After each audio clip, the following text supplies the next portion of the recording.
네, 우리 하나님 말씀 보십시다. 하나님 말씀 구약성의 욥기 23장 13절 말씀입니다.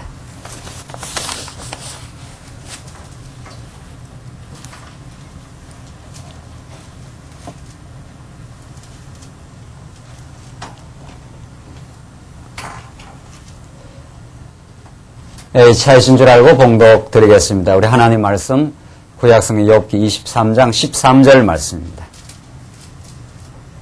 차이신 줄 알고 봉독 드리겠습니다.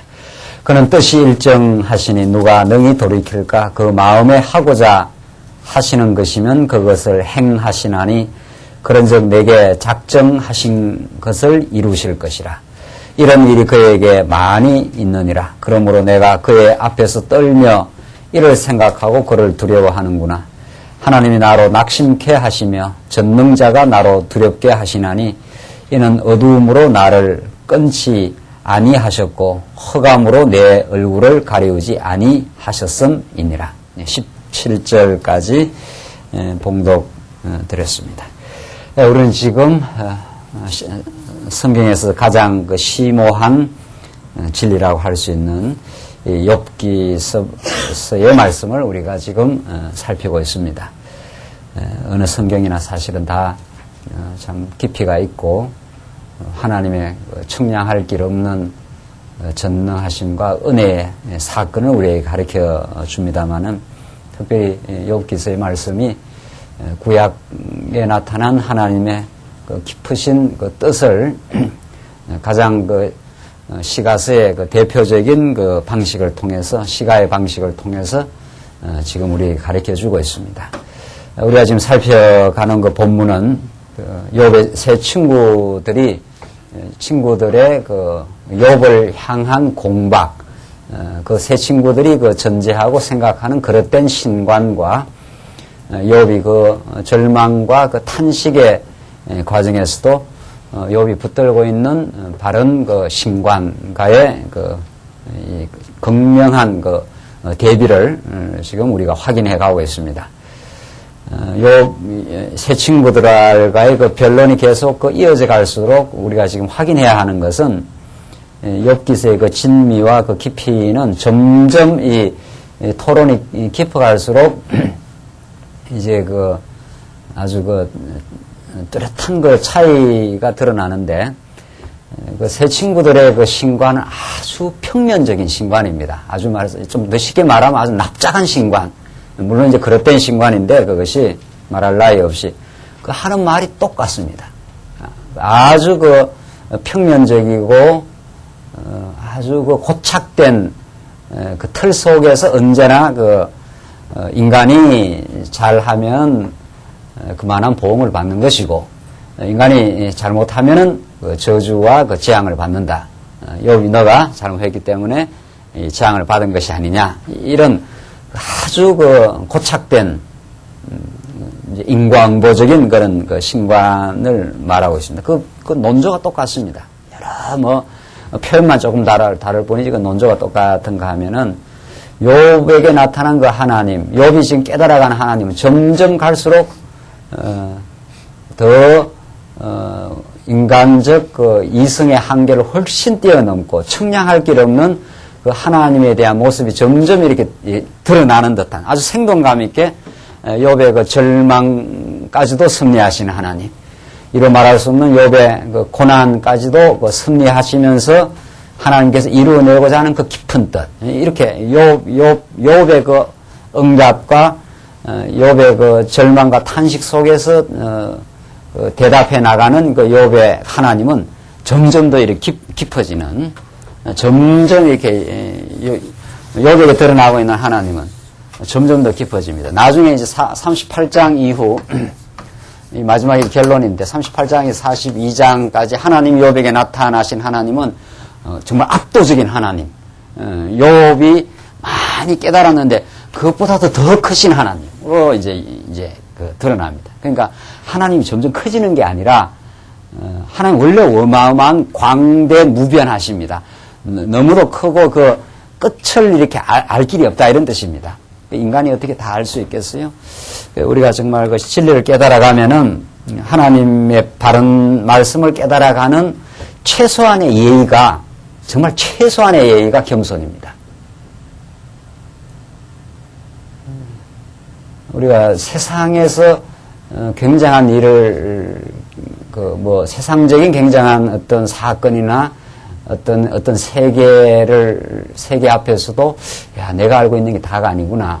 이런 것이 이게, 세상적 지식이라 그럴까, 세상적인 어떤 사건이라 그럴까, 그런 것 앞에서도, 굉장한 사건 앞에서도 내가 아는 게 다가 아니구나. 이런 것이 최소한의 그 어떤 좀 위대하다고 보여지는 그 일들에 대한 그 예의고, 합당한 그 자세인데, 하물며 이 천지 만물을 지으시고 우리 이성의 생각을 훨씬 뛰어넘어 이 우주를 섭리하시고 거시적인 세계와 우리 인생의 이 미시적인 세계까지도 그의 알 길이 없는, 우리로서는 지금 우리의 앞날이 어떻게 전개될까 알 길이 없는 그런 세계를 그 섭리하시는 그 하나님 앞에서의 그 자세가 겸손입니다. 겸손이라는 것은 내가 안 게 다가 아니다 이런 뜻입니다. 내가 겨우 그 엄청나고 위대한 세계를 지금 조금 맛보고 있는 중이다. 우리가 앞으로 맛봐야 될 그 세계가 얼마나 큰지 지금으로서 내가 알 길이 없다. 뭐 그런 어떤 태도입니다. 그걸 성경에서는 경건이라 하고 하나님을 경외한다 이런 뜻입니다. 그런 뜻이. 그러니까 성경 66권을 논리적으로 달통을 한다고 해서 하나님을 참으로 몸으로 깨달아가는 어느 정도 알았다 이런 말들이 참 어불성설이라는 거죠. 욥기를 보면 우리는 너무도 그런 것이 잘 나타납니다. 욥이 굉장히 욥이 지금 깨달아가는 하나님은 점점 커집니다. 점점 욥이 절망과 탄식은 지금 겪어가지만은 욥이라고 한 인생을 섭리하시는 하나님의 그 위대하심, 악인들을 이 땅에 그냥 내버려 두시고 악이 횡행하도록 버려두시는 하나님의 깊으신 뜻, 이런 것들은 지금으로서는 잘 알 길이 없지만은 하나님이 어떤 뜻을 가지고 이걸 경륜하시고 있다 이런 뜻이죠. 욥이 지금 겪어가는 긴 그 절망적인 터널은 캄캄한 터널을 겪어가지만은 이 터널의 끝이 어디인지 잘 모르지만은 욥에게 행하시는 그 은혜의 깊이는 나중에 나타나고야 맙니다. 그래서 그 이후에 새 친구들과의 그 논쟁을 거쳐가면서 욥은 점점 그 절망과 탄식 속에서 신앙이 더 견고해진 거죠. 우리 지난 시간에 확인한 것이 아주 그 유명한 그 본문에 나오는 하나님께서 욥에 가는 길을 다 아시고 그를 단련한 이후에는 정금같이 나오게 될 것이라 하는 뜻이 욥이 점점 하나님께서 이 엄청난 그 하나님을 잘 섬겼던 욥에게 주신 그 어마어마한 그 시련, 그것이 욥을 그 단련시키고자 하는 하나님의 뜻이었다라고 점점 이제 욥이 깨달아가요. 나중에는 직접 하나님이 나타나서 욥에게 질문하고 그 엄청난 그 창조의 세계를 가지고 욥에게 압도적으로 질문하고 다가왔을 때 욥이 거꾸러지고 내가 하나님을 전날에 알았던 것은 참 내가 알지 못하는 말로 하나님을 내가 많이 고백했을 뿐입니다. 뭐 이렇게 완전히 그 하나님 앞에 거꾸러지고 하나님을 그 경외하는 그 모습이 나타나죠. 그 반면에 이 세 친구들의 신과는 지극히 평면적입니다. 아주 그릇된 신관이고 인간의 행위에 따라서 어떤 좋은 결과, 나쁜 결과가 인간 행위에 따라서 온다 하는 이런 도덕적 신관, 인과응보적 신관으로 아주 빤합니다. 이거는 아주 예측이 되는 신입니다. 내가 이렇게 하면 하나님 이렇게 하고 내가 저렇게 하면 저렇게 하는 신, 이런 뜻이죠. 그러니까 알고 보면 그 신이 아닌 거죠. 인간의 도덕적 행위 혹은 인간의 이성적 예측에 포착되는 신입니다. 신이 아닌 거죠. 이미 인간에 오히려 수종을 두는 그런 신인 거죠. 신이 아닌 거죠. 이것이 기독교가 아닌 모든 이방 종교의 신관입니다. 그러니까 사실은 신이 아니라 인간이 신인 거죠. 인간이 신의 노릇을 하는 거고 신은 그 하수인이 되는 거죠. 이게 인간의 도덕입니다. 인간이 그릇된 도덕. 우리 기독교적인 도덕이 참 있죠. 기독교적인 하나님의 복음이 만들어내는 아름다운 행위가 분명히 있는데 우리에게는 정말 진리의 성령께서 우리 하여금 아름다운 기독교 윤리라는 게 있지 않습니까? 정말 성령의 열매로서 성령께서 만들어 가시는 그 복되고 아름다운 삶이 우리에게 있는데, 그런 그리스도를 알지 못하는 그릇된 신과는 이렇게 납작하고 빤하고 예측 가능하고, 그러니까 이건 경외라는 게 있을 수가 없습니다. 경외라는 건 엄청난 세계 앞에 놀라고 정말 그 깊으신 뜻을 지금 알아가고 있고, 그래서 찬탄할 수밖에 없는 그런 세계. 이것이 우리가 믿는 하나님입니다. 그것이 우리를 지금 섭리해 가시는 하나님의 깊으신 뜻이라는 거죠. 지금 욥이 그걸 깨닫고는 13절 다시 보시면, 그는 뜻이 일정하시니 누가 능히 돌이킬까? 이 하나님의 뜻이 일정하다는 건, 하나님께서 작정한 뜻은 그대로 이 땅 위에 무슨 일도 하나님의 그 작정한 뜻을 가지고 지금 실행하고 있다. 욥이 그걸 깨달아 가고 있는 중이죠. 내가 하나님을 잘 경외했는데도 하나님의 뜻이 계셔서 일정하여 정하신 뜻한 바가 있어서 나에게 이 엄청난 그 시련을 주었으니까 누가 그걸 돌이킬 수 있겠는가? 여기에는 지금 어떤 하나님 뜻을 가지고 경륜하고 계시고, 그 어둠의 터널이 끝날 즈음이 되면은 정말 하나님께서 이런 의미를 가지고 이 일을 일으키셨구나. 이걸 이제 그 욥이 점점 깨달아가고 있잖아요. 그 우리 지난 시간 확인한 대로 나를 단련하신 후에는 내가 증거같이 나오게 될 것 같아. 지금 이런 뜻이죠. 그러면서 욥이 너무 엄청난 그 현실 앞에서는 절망을 하지 않습니까? 그러니까 소망과 절망이 늘 번갈아 왔다 갔다 한다는 거죠. 이게 우리 하나님께서 우리를 신앙을 성숙시켜가는 누구나 피할 길 없는 과정입니다. 신앙이라는 게 쭉 이렇게 성장하는 게 아니고, 현실 속에서는 절망하고 때로는 탄식하고, 하나님께서 왜 이런 일을 내게 일으키는지는 참 지금으로서는 참 알 길이 참 없습니다. 그러나 하나님이 인도해 가시는 것이 분명한 걸 우리가 아는데, 그 뜻은 지나고 나야 알겠습니다. 이런 뜻입니다. 언제나 진리는 어떤 시간이 경과하고 나면 압니다. 또 어떤 시간이 경과하고 나면 이렇게 되는 거죠. 이렇게 됩니다. 알고 나니까 이런 뜻을 가지고 내게 이 일을 이루셨습니다. 이런 거죠.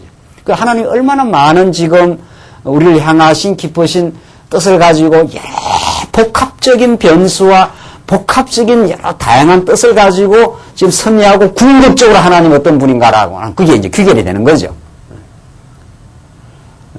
그렇게 지금 우리의 인생이 지금 인도되어 있는 거죠. 그러니까 이런 것을 우리 자꾸 깨닫게 되면은 뭔 일이 조금 잘 되었다고 그걸로 그냥 까르까르 넘어가는 것도 아니고, 또 어떤 일이 내게 불리한 일이 생겼다고 해서 그거 자체에 크게 좌절하는 일이 좀 덜하겠죠. 훨씬. 이거 틀림없이 하나님께서 우리를 정금같이 만드시려는 하나님의 뜻이다. 이런 어떤 하나님의 뜻에 대한 그 깊이에 점점 우리는 들어가게 되는 거죠. 이것은 우리 말씀의 공급뿐만 아니라 삶의 연륜을 통해서 이루어진다는 거죠.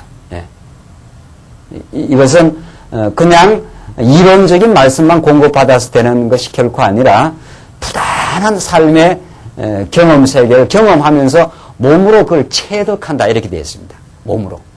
이론적으로 이렇게 이해한다는 게 아니고, 이론적으로 이해하는 그 수준이 아니라 온몸으로 자꾸 체득해 가는 건데, 여기 그거는 과정을 지금 자꾸 거쳐가고 있지 않나요? 그는 뜻이 일정하시니 누가 능히 돌이킬까? 아무도 하나님의 뜻을 돌이킬 자가 없다. 이런 엄청난 시련도 하나님께서 뭔 뜻이 있어서 지금 일으키고 있다, 지금 그 말이죠. 그 마음에 하고자 하시는 것이면 그것을 행하시나니. 이걸 욥은 이 엄청난 고통의 시간을 경고하면서, 이거 하나님이 하고자 하시는 일은 당신이 사랑하는 백성에게도 이런 일을 일으키는구나, 이렇게 되는 거죠. 이걸 이렇게 고백하는 건 쉽지 않잖아요. 쉽지 않습니다. 그러니까 우리가 이런 성경을 통해서 하나님 그렇게 할 수 있겠구나 하고 이렇게 머릿속에 이해하는 거하고, 지금 욥이 하나님 정말 하고자 하시는 일이면 그것을 하시는 분이다, 이것은 겪어야 나오는 고백입니다.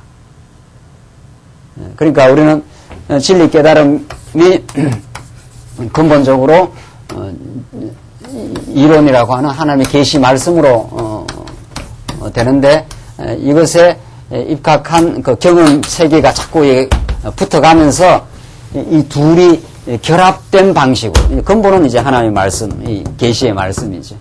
이것이 하나님이 정말 마음의 뜻하시면 하시는구나. 이것은 이론만이 아니라 이 경험이 붙어 들어가면서, 이거 정말 하나님께서 이렇게까지 하시는 거구나. 이렇게까지 바닥을 치게도 하시는 거구나. 이것은 그걸 경험하고 나오는 고백이라는 거죠.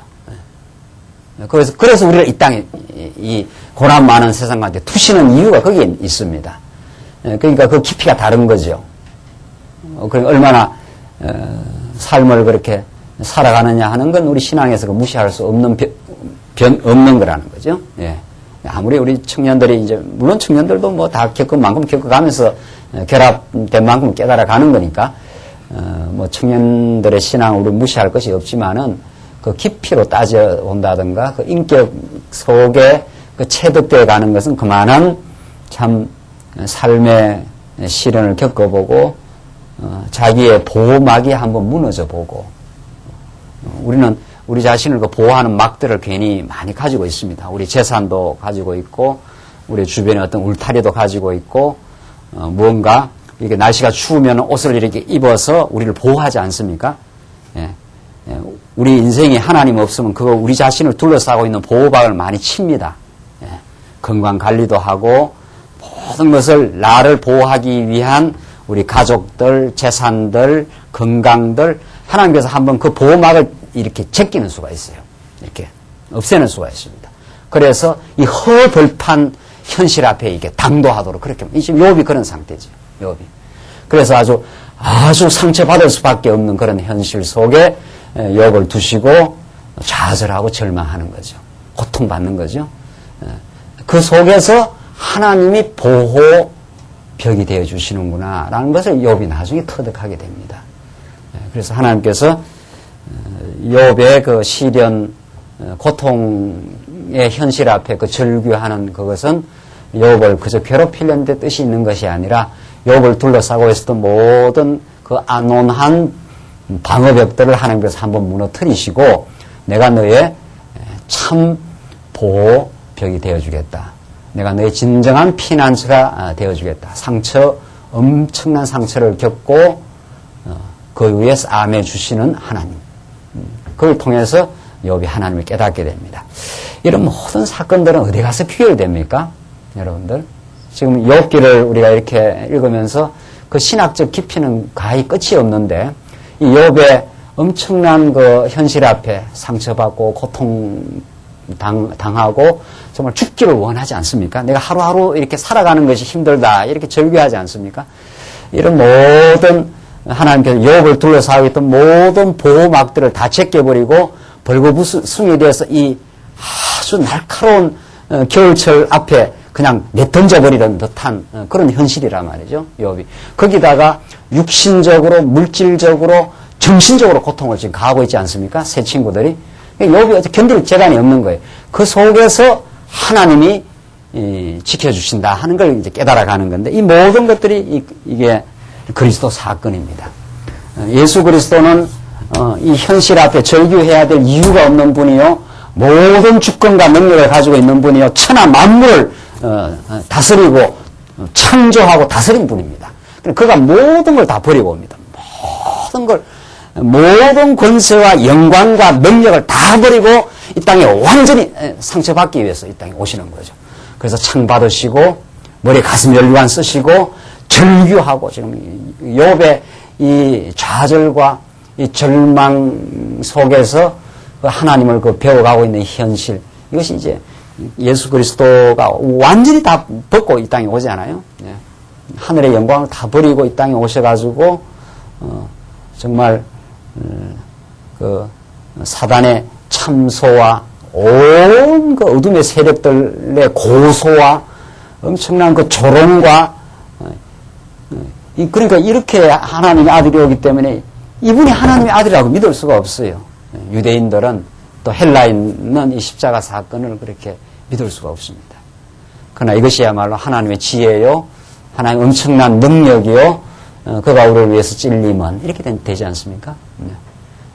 그가 우리를 위해서 찔림은 우리의 정말 회복을 위한 그 놀라운 사건인 줄은 아무도 세상은 알지 못했다는 거죠.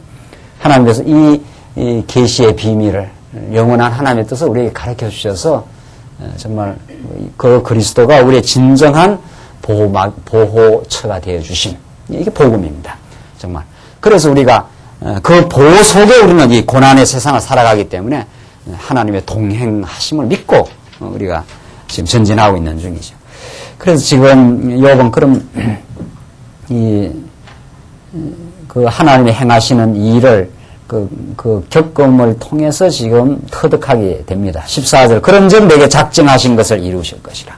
내게 작정하신 것을 하나님의 모든 작정은 언약의 방식으로 드러나고 그 언약한 것을 하나님께서 성취하고야만은 하나님의 그 집요한 그 뜻은 욥에게 이루어졌고 욥이 그 과정을 통해서 하나님에 대한 진정한 신앙을 지금 이렇게 점점 깊어져 가고 있는 중이죠. 지금 욥은 여기서 이쪽으로 지금 올라오고 계속 하나님에 대해서 지금 점점 이렇게 해서 이렇게 했구나. 이것 때문에 이렇게 내게 이런 엄청난 일이 일어났구나. 이렇게 지금 깨달아가고 있는 중이죠. 점점 욥에게 하나님이 커지는 듯해요. 우리의 신앙이 그렇단 말이죠. 예.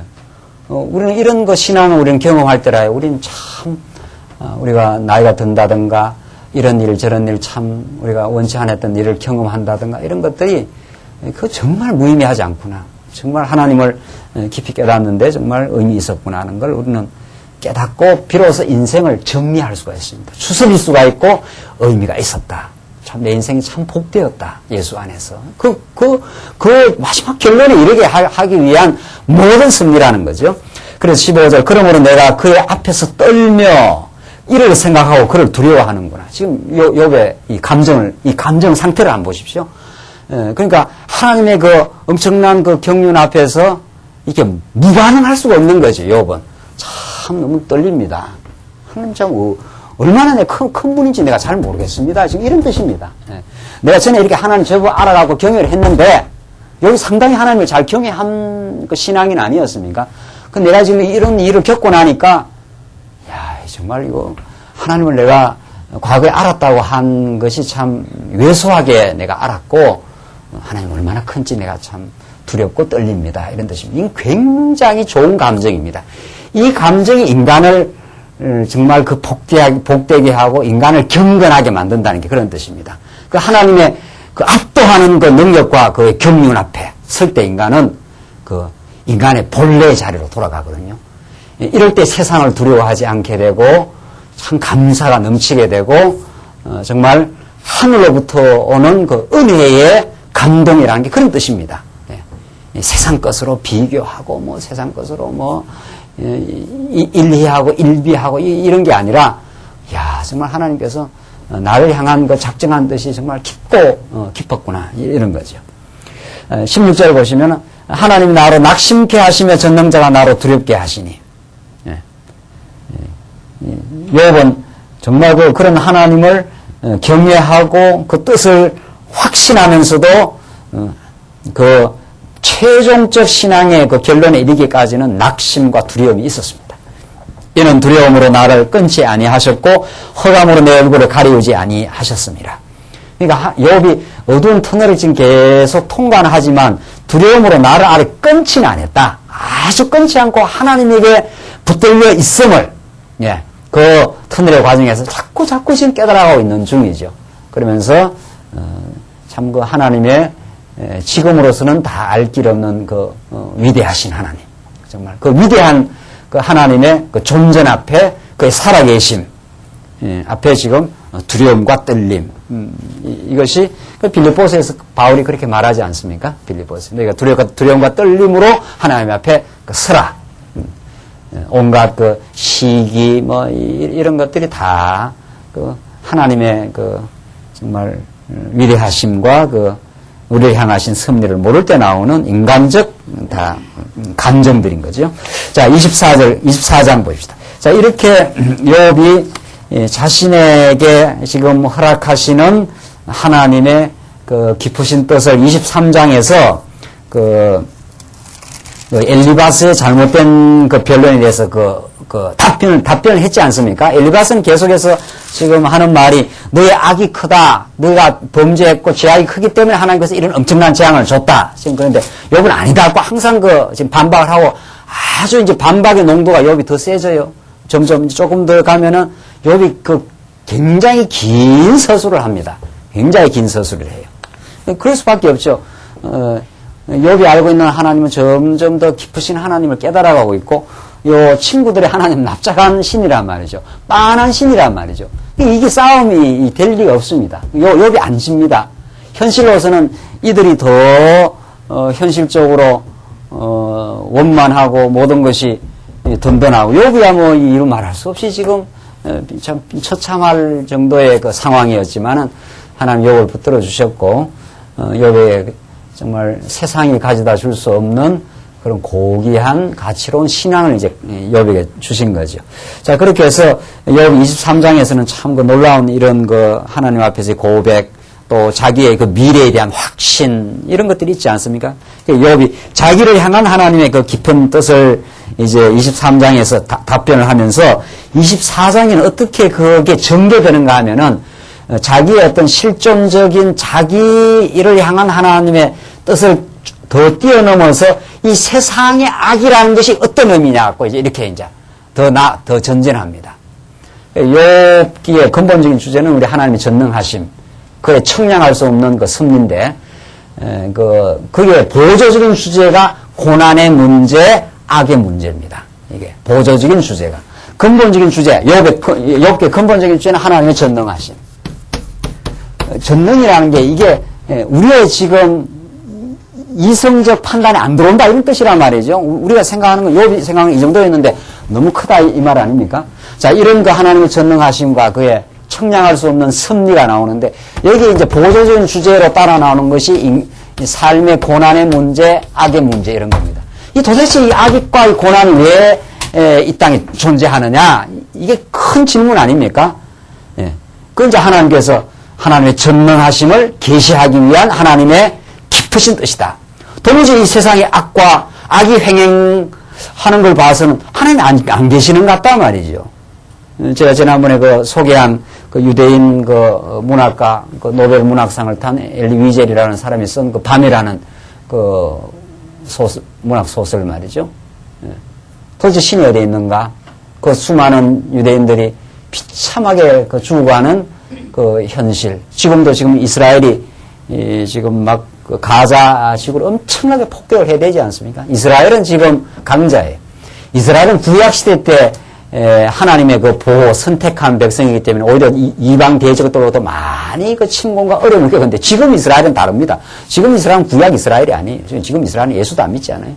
오히려 미국의 등을 힘입어가지고 이 세속적인 기준으로 말하면 강자입니다. 가자 지구에 있는 팔레스타인이 오히려 약자지요. 그게 막 그때 퍼부어되지 않습니까, 지금? 그래서 우리네들까지 무고하게 보이는 어린애들까지 엄청나게 지금 죽어가고 있는 현실. 도대체 이게 어떻게 된 거냐, 이 말이죠. 이게, 도대체 이 세상에 저렇게 아무 죄 없이 보이는 애들이 죽는 이런 악의 행행. 그리고 태어나면서부터 장애아도 있지 않나요? 살면서 범죄를 해서 재앙이 온다. 이런 것은 여론 신간에서 나오는 거죠. 그러나 이걸로 설명 안 되는 게 세상에 너무 많습니다.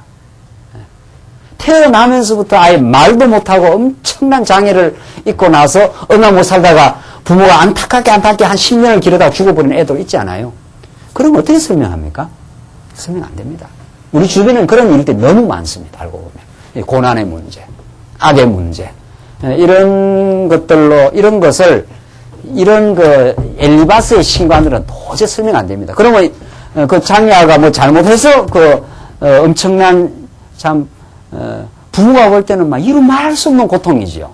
아예 안 태어나면 좋은 거지요. 그런 사람이 있습니다. 우리 주위에는 얼마든지 있습니다. 얼마든지.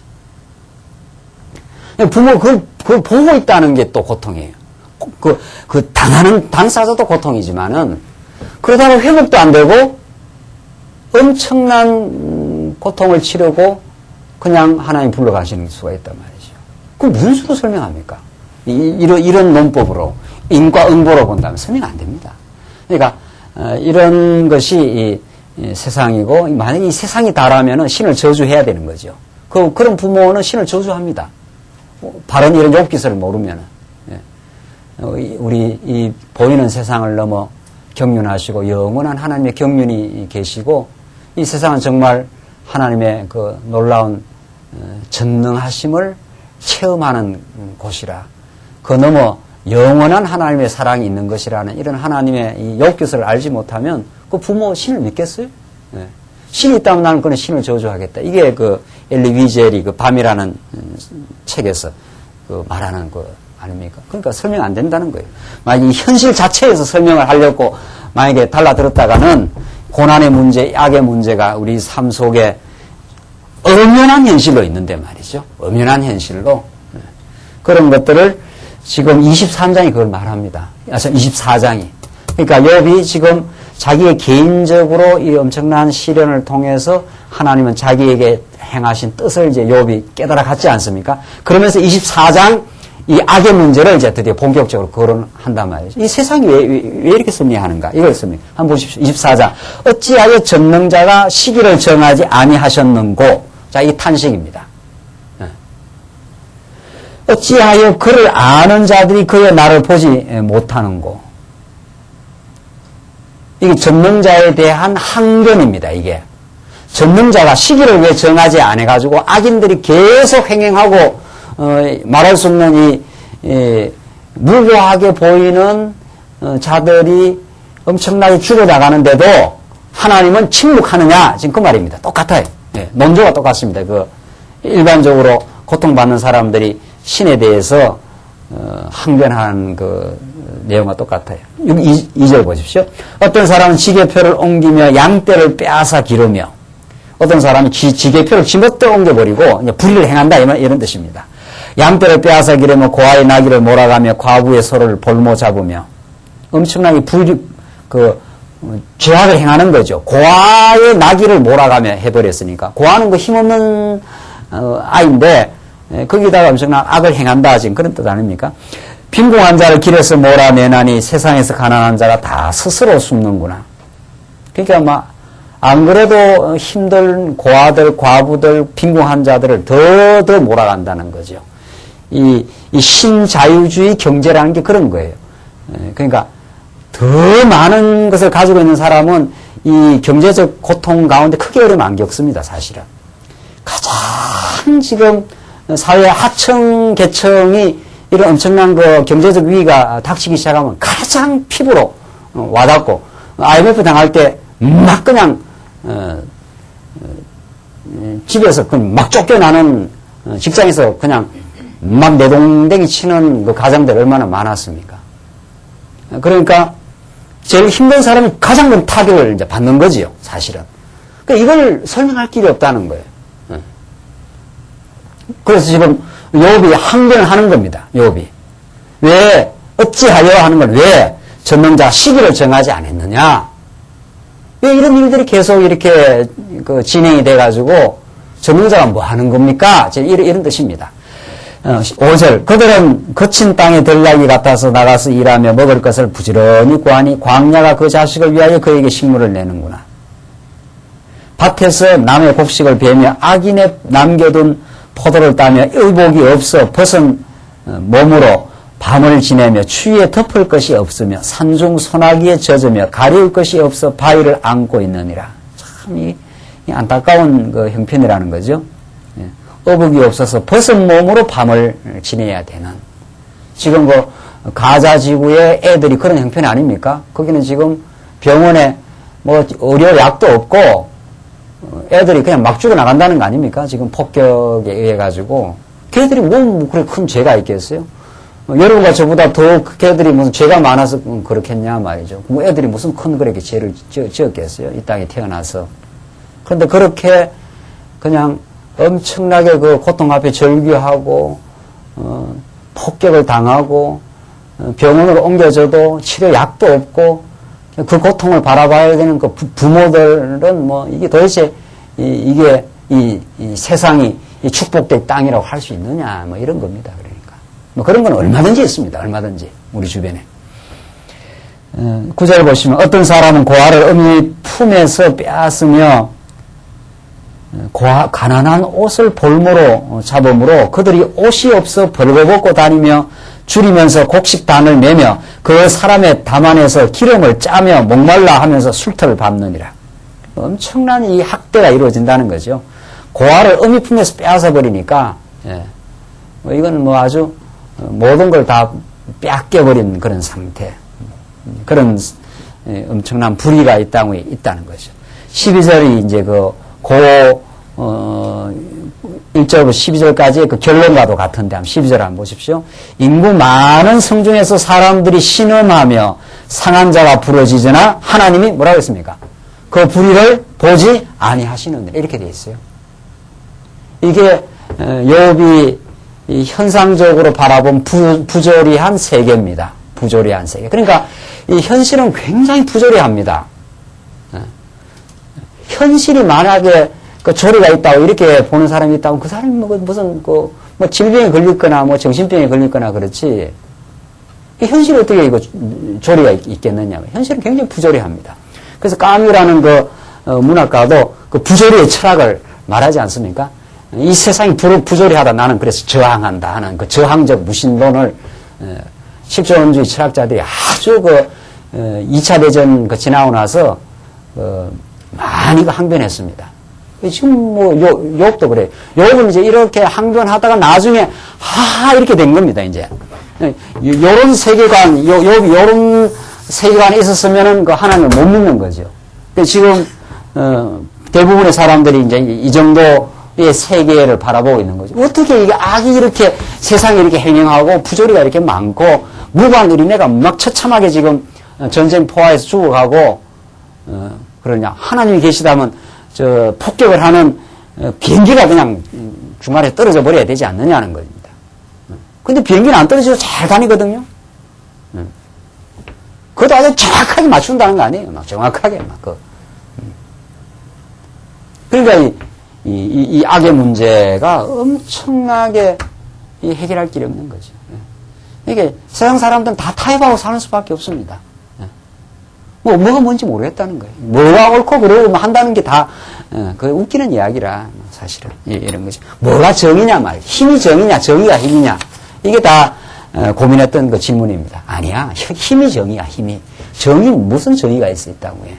힘 센 사람이 정의라 하면 정의가 되는 거야, 이 땅은. 이렇게 해서 참다운 의에 대해서 절규하고 포기하고 마는 거죠. 그러나 정말 정의가 있다는 거죠. 하나님의 의가, 하나님의 뜻이 우리 성경에서는 정의입니다. 하나님은 이 세상에서 악이 행행하는 것 같지만은 궁극적으로 악을 마침내 심판하시고 하나님의 뜻, 하나님의 의를 영원히 드러내고야 마십니다.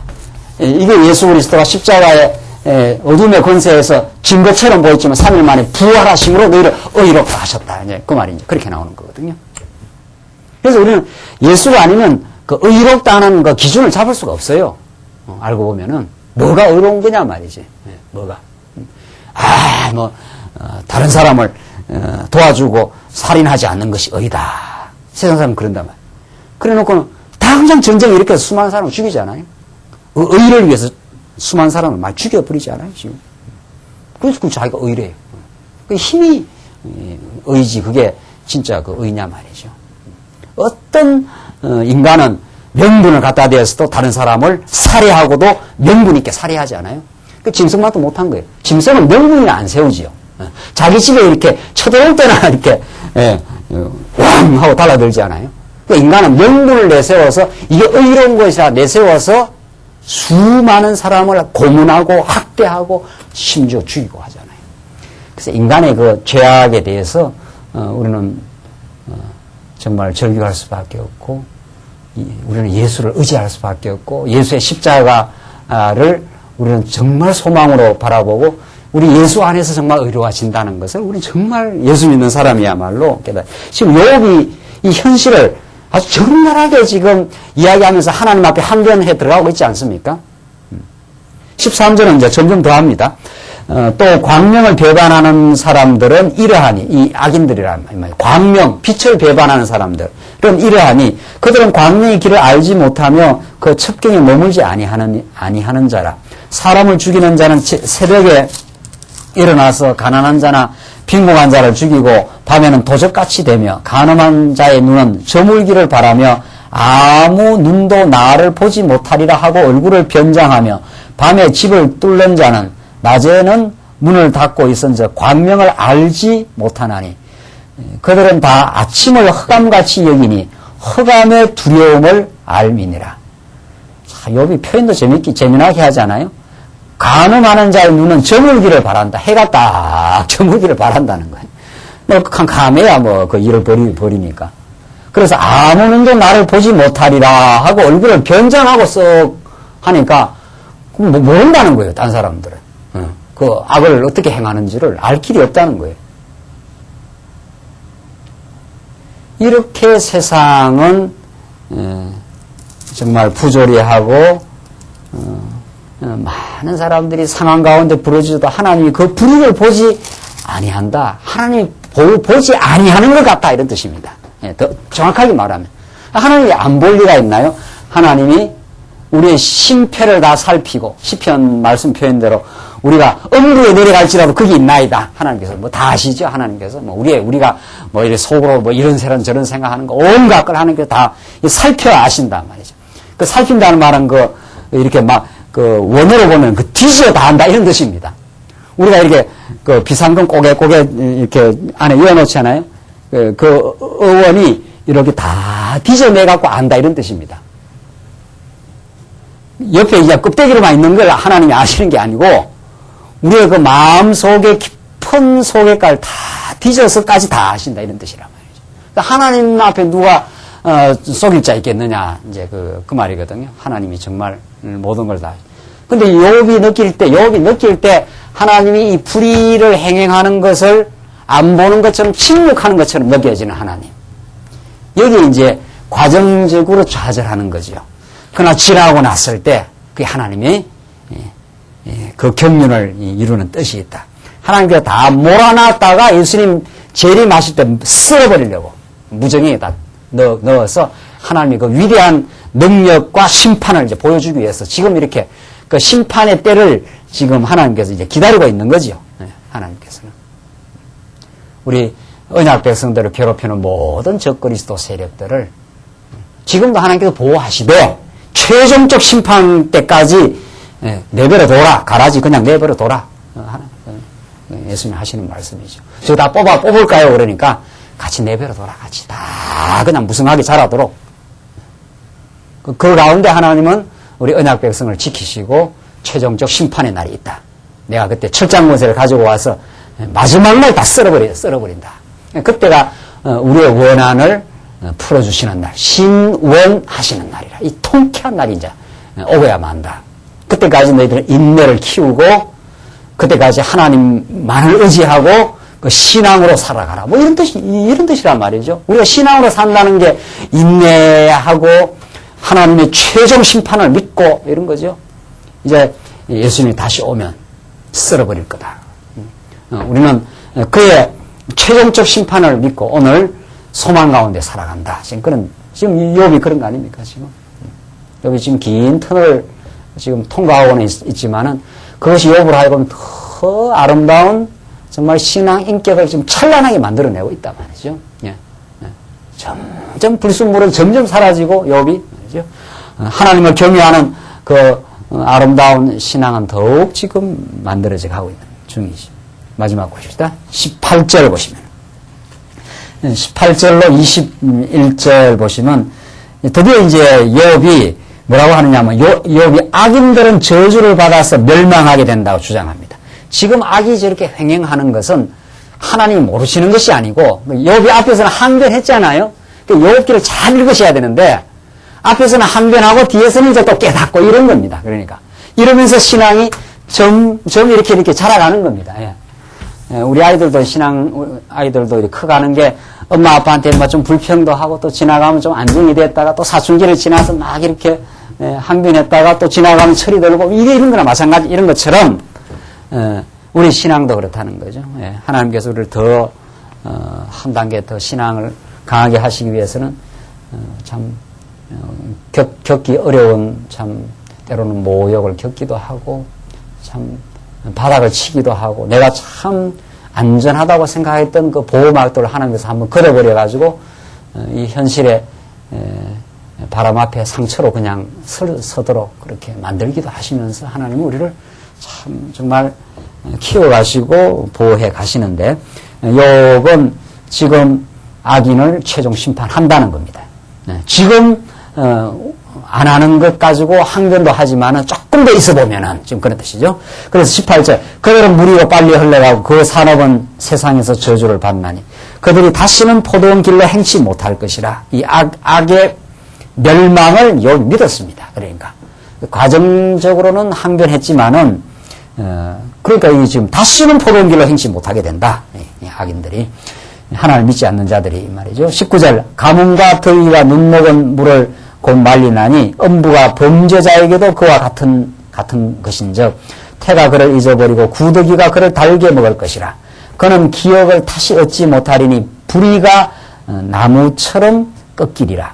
그는 잉태치 못함으로 해산치 못한 여인을 학대하며 과부를 선대치 아니하는 자라.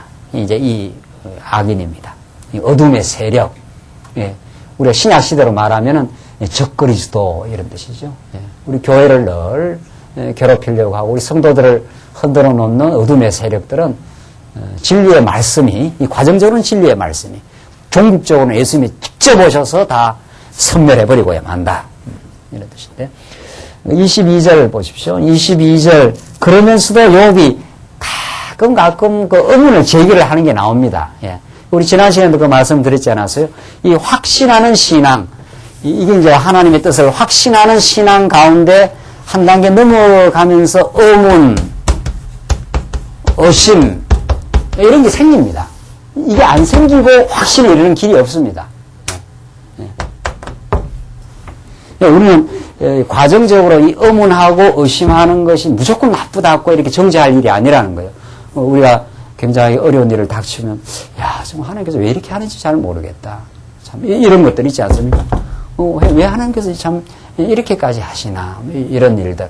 그런 것들이 무엇을 무너뜨리는 작업인가 하면 나의 견고한 보호벽을 무너뜨리는 작업입니다. 나의 그 선입견을 무너뜨리는, 나의 잘못된 고집과 편견을 무너뜨리는 과정입니다. 이게 필요해요. 지금 이 새 친구들은 아주 강고한 자기 보호벽, 인간의 그 잘못된 편견에 사로잡혀 있습니다. 이게 안 무너지잖아요, 이게. 욥은 무너지고 세워지고 무너지고 세워지면서 자꾸 더 신앙이 살아갑니다.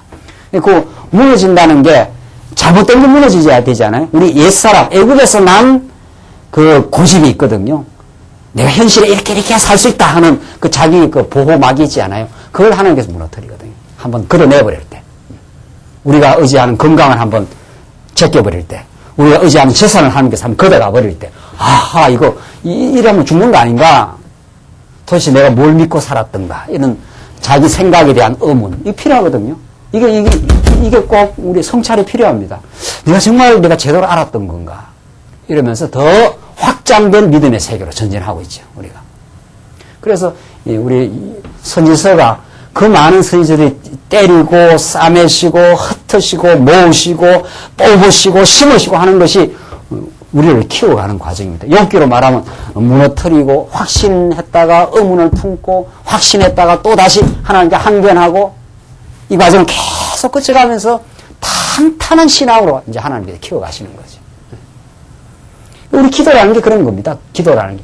하나님의 뜻을 깊이 묵상하고 간절하게 추구하면서 내가 뭘 지금 잘못 생각하지 않았는가 이렇게 돌이켜보는 거죠. 네. 하나님께 시련을 주실 때는 내가 전날에 강고하게 가지고 있던 신념체계에 대해서 이게 아니구나.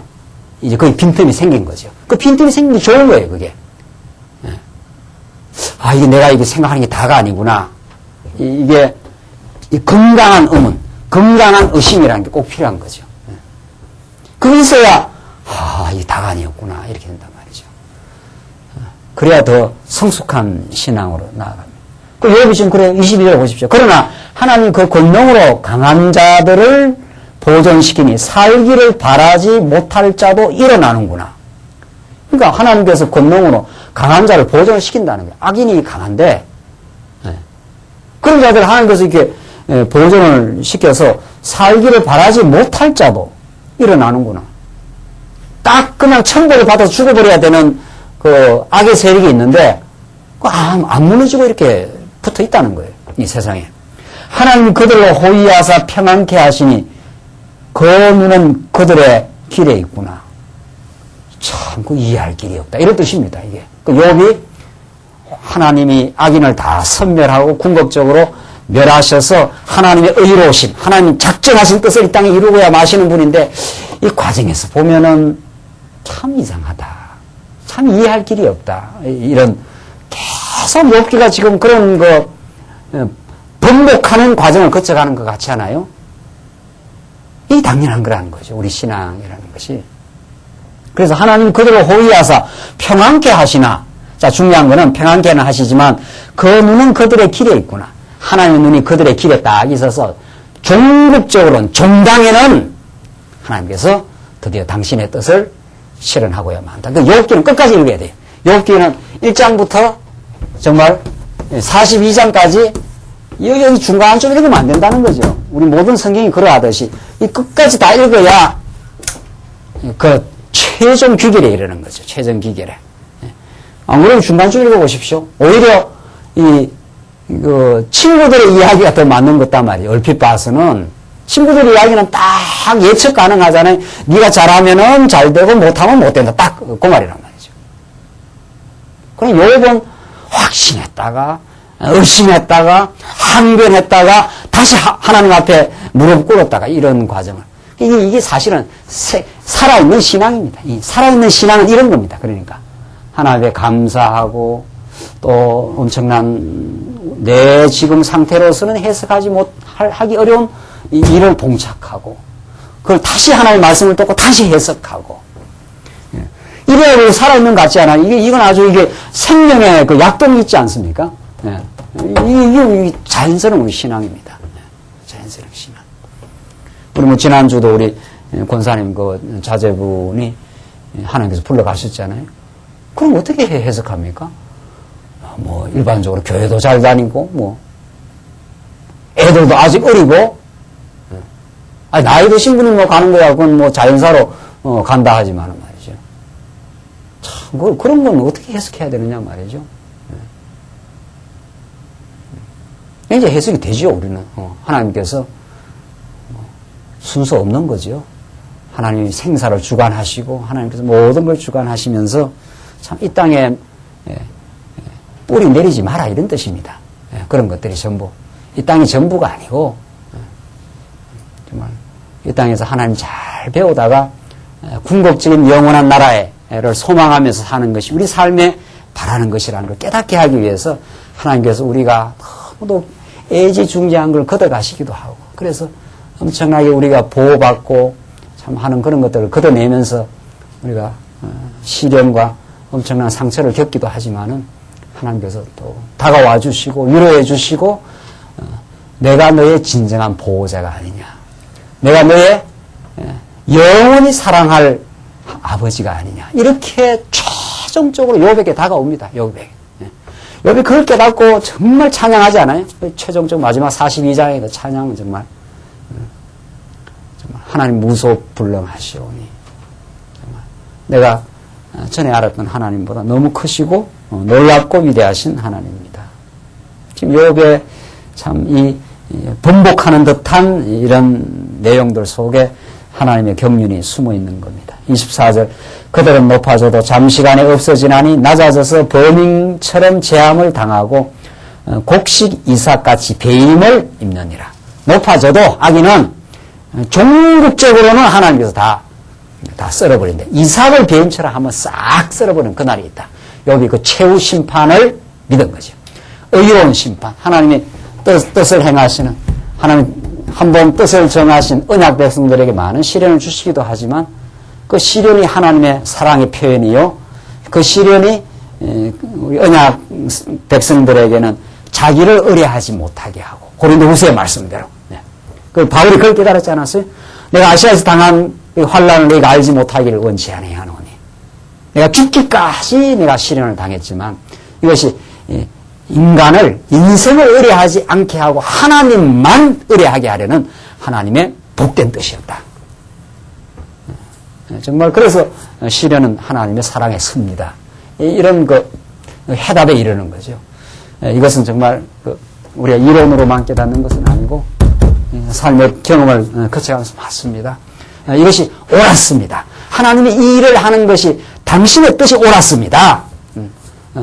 나로서는 많이 항변도 하고 때로는 하나님을 원망도 하는 과정을 거쳤지만 지나고 나니까 당신이 위대했습니다.